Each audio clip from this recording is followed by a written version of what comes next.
예.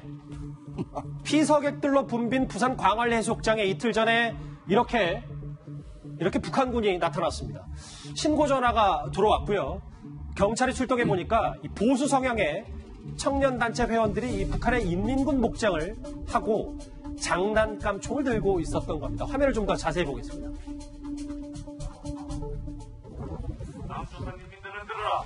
우리는 김정은 최고사령관 통제 지령을 받아 남조선의 해안 경계가 얼마나 해체되어 있는지 두드러 확인하러 왔다. 저걸 보니까 왜 했냐고 물어봤더니 북한 목선 사건을 좀 비판하기 위해서 했다고 하더라고요.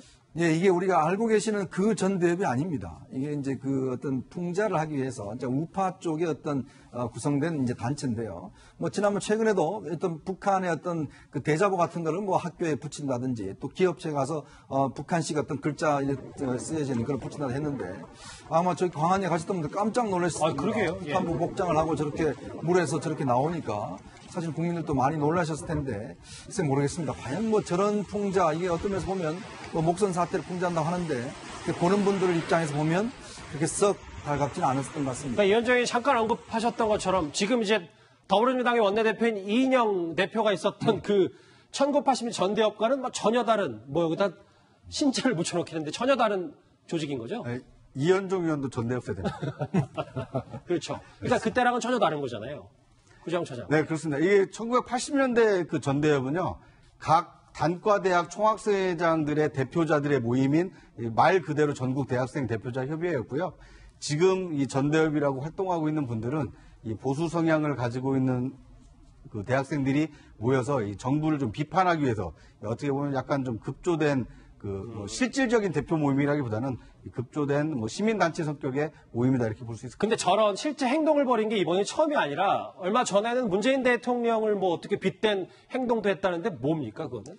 그러니까 뭐 문 대통령과 이게 타노스를 합성한 이 전단을 뿌렸다는 건데요. 아, 이거군요. 예, 워낙 이제 뭐 유명한 이제 그걸 패러디해서 했다고 하는데, 그러니까 저는 이번 저 신전대협의 저런 이 풍자를 보면서 굉장히 이 문재인 정부가 좀 자유를 만끽할 수 있는 정권은 정권이구나라는 생각이 좀 듭니다.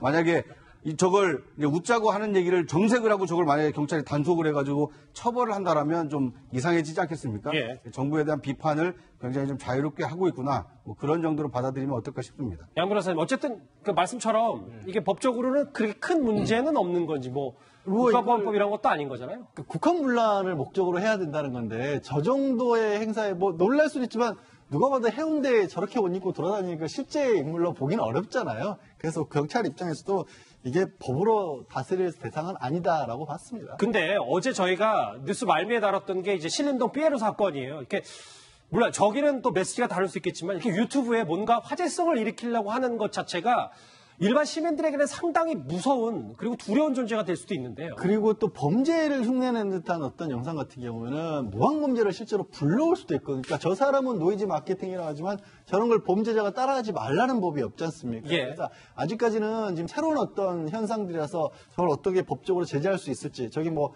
위협을 주는 영상으로 봐서 혹시 정보통신망에 불법 정보는 아닌지 수사하고 있지만 그 이전에 저 스스로의 행동이 얼마나 위험한지를 좀 파악해야겠습니다. 자, 광안리에 나타난 북한군 얘기까지 정리를 해봤습니다. 뉴스탑10 마지막 주제가 기다리고 있습니다.